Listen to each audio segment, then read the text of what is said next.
Hi everyone, welcome back to the Eussen interview series Health Life Design. Today we are speaking with Cassandra York again from Design Alchemy, and this is our third episode of the trilogy of Design Alchemy. Welcome back. Yes, thank you for having me. Very quick overview, Cassandra, of Design Alchemy. What does it stand for again? Alchemy is about creating meaningful change. So it's born in the origins of interior design, but extended to the built environment. But the sectors of coverage is not only residential, commercial, it's medical and also crime prevention through the built environment as well. Which is great. And isn't it interesting that we need interior spaces for crime prevention? Yeah, Look, that's absolutely. the real world we live in. So when you say crime prevention, what does that entail? Well, it actually entails a great deal. So research is paramount. So there's a lot of critical data that needs to be assessed and analysed and therefore implemented into the design to have effect. So it comes from an understanding of forensic psychology and also psychiatry. But as well going into the areas of behavioural sciences, but also biological and environmental influences on criminal behaviour as well. So there's a great deal of science that's relevant to understand, so I'm always researching to gain further understandings. But effectively, crime prevention through built environment, it's not only in the obvious settings of prison systems, it's also just in public spaces. So it can be anything that we do day to day that maybe attend shopping centres, restaurants, office spaces, general entertainment through different areas of city, country, urban, and where we live. So what sort of differences can you make? Well, effectively, there's a lot of differences that can be made. Design is about elements, so it's about elements that do create a particular response in ourselves. So initially, you'll know in your home that you'll have an emotional and or psychological response that's desired to be created for the space of those that live within. But when it comes to crime prevention, there are certain elements that affect us physiologically, mentally, emotionally, psychologically, that do come into play. So there is a term I've found recently in architecture that gives negative connotations. It's called hostile architecture. And it's hostile elements that are used to have people avoid sitting, standing, waiting in certain areas. And that is something I've just learnt recently, actually, that's becoming a term that's coined. And it's not a holistic approach. It's like with anything. A holistic approach is very valued. So effectively, temperature can affect behaviour. So it's about having ambient environments, pending whether it's a large public space, whether it's a more internal space used for a specific purpose that might be community, even still residential based, but also, corporate space. It's important to allow the environment that people are in to mitigate the incidence of crime and recidivism, which is obviously the more extreme end of behaviour. But also it's to have people experience environments that lessens fear. If you can reduce the incidence of fear, you are already mitigating crime behaviour. You're extending my vocabulary. I'm just listening to the terminology, the words that are just flourishing out of you. It's just the surface. Yeah, but but I'm loving it because you're really engaging me. But it's also making me really think about the fact that as a society we have so many influences around us and how we are affected by the environment. Absolutely. And often subconsciously. Absolutely. Yeah. So there's an old saying that's nature versus nurture. So nature is referring to our genetics, naturally, what we are born with, but we are also affected by our environment. So we all have predispositions of all sorts of kinds of things, but the environment and the experiences within that environment do have an effect on outcomes, just generally speaking. So creating a built environment that can control in a harmonious way, a comfortable way, behaviour so that people are free to be safe and conduct their day or evening as they've planned. There are ways to consider how that built environment is created through the elements. So I mentioned earlier temperature. So there's a particular regulatory level of temperature. If the climate is too cold, it has an adverse effect on our behaviour. But if the climate is too hot, it also has an adverse effect. So there's a happy medium, effectively. So it's really an element, a case of positive elements in context of people's behaviour generally, what is comfortable for ourselves as human beings. So lighting plays a part, colours and textures play a part.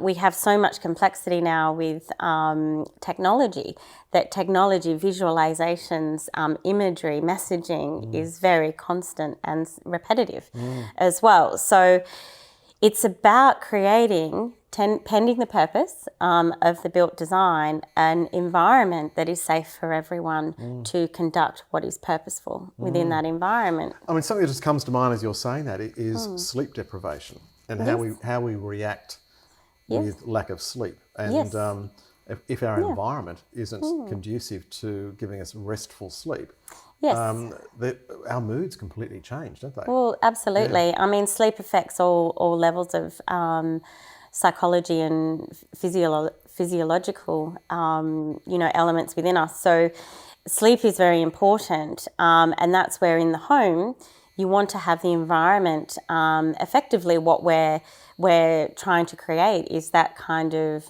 bespoke sanctuary, particularly within the home, because that, if you consider in context of the topic today with crime prevention, our homes are our primary source of safety and sanctuary. So emphasising that sanctuary bespoke to suit the occupants is really important, so that you are restful and you do get the sleep you need and so forth, as a general element. But for example, if you look at, say, like a train station, so you look at areas where there are high incidents of crimes and where there are elevating incidences of crimes as well, a train station needs to be safe.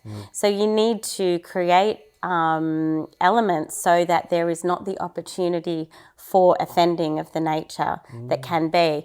Most offending will occur upon people whom are vulnerable for some particular reason in some particular instance.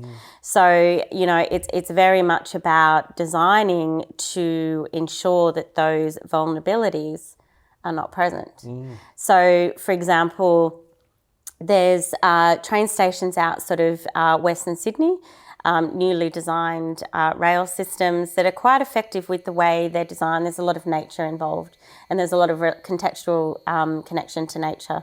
So we all have an innate connection with nature and life.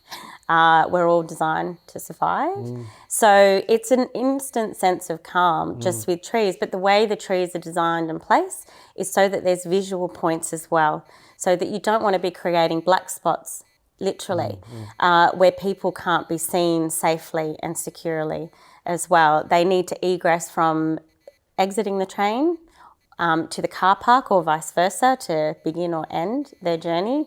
But it needs to be safe day or night. So there's just the way, for example, the landscaping is done, the types of trees, the types, the shapes, the size.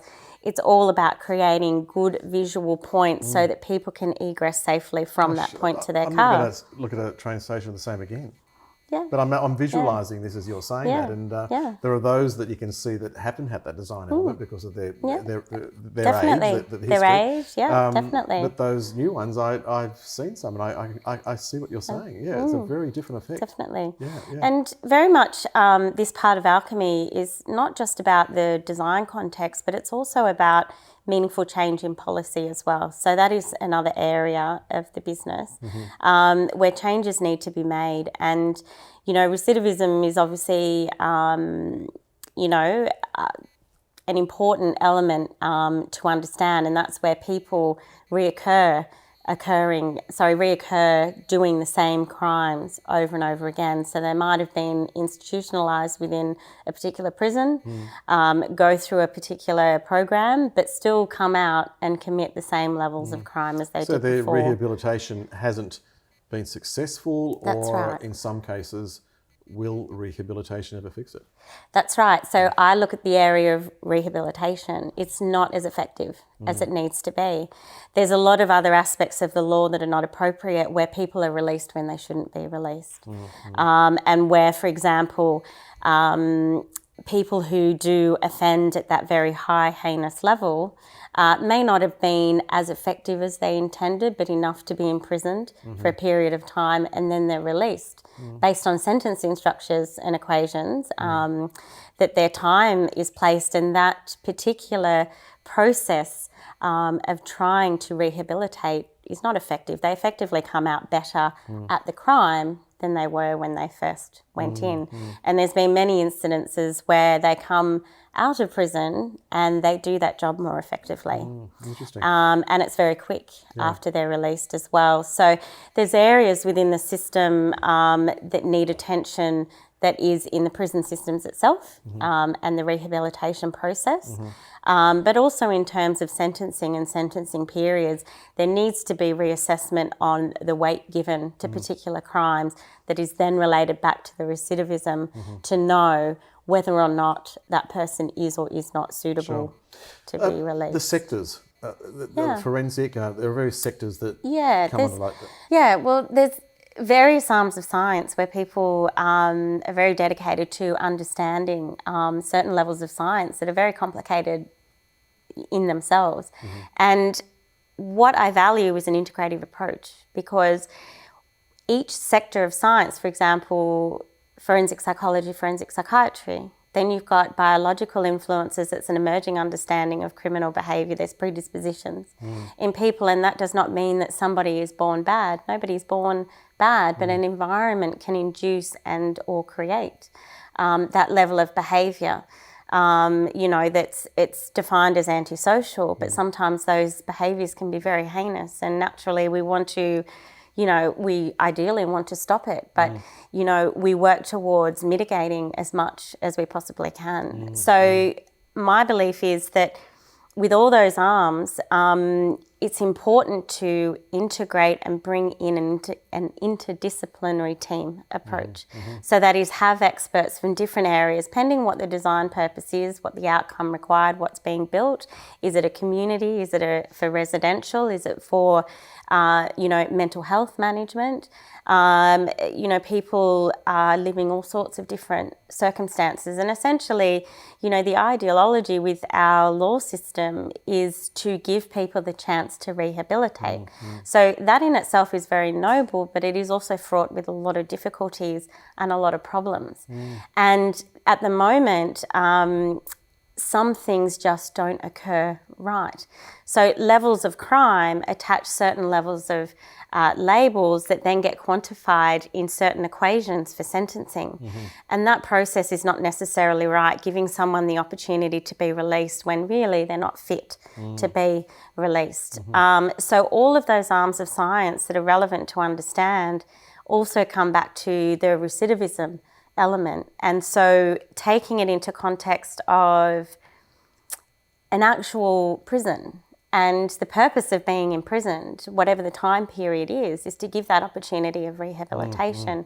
Unfortunately, that's not occurring at the level that it should, because in some instances, particularly the more heinous, are coming out worse than when they went in. Isn't that interesting? I mean, the system's not there for babysitting.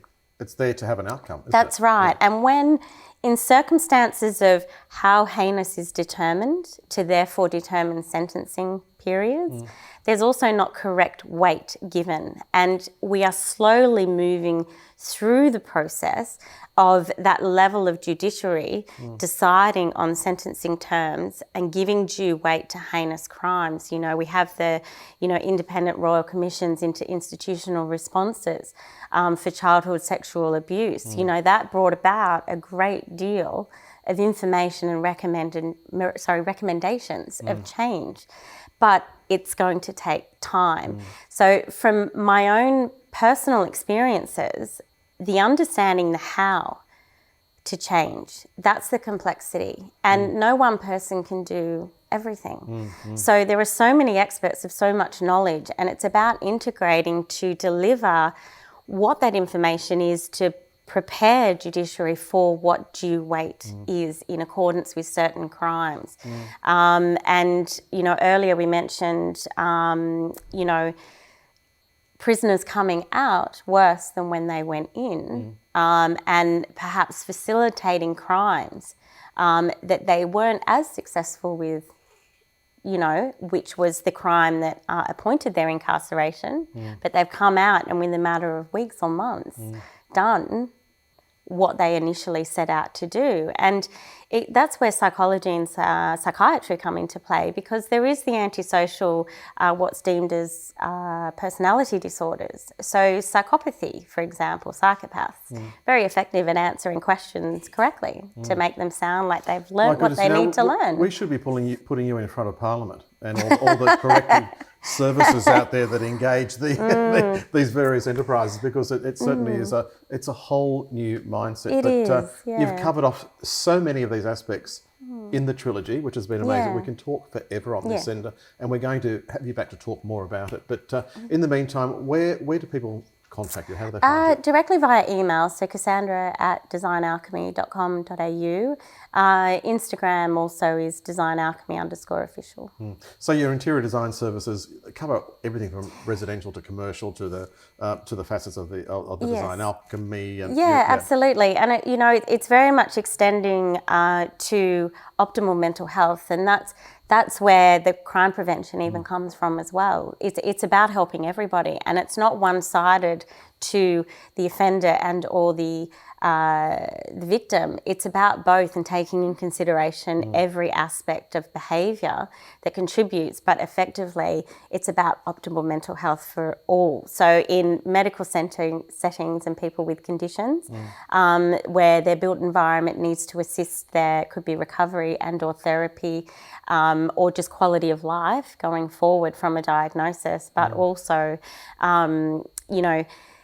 all aspects of society, assisting in ways for all to reach optimal mental health is the key to mitigate and lessen, what we find. To live in a much more harmonious society is the end game for everybody. And effectively limiting suffering, that's the main purpose. Absolutely. Would you please thank Cassandra York from her trilogy, the series of Design Alchemy. Thank you.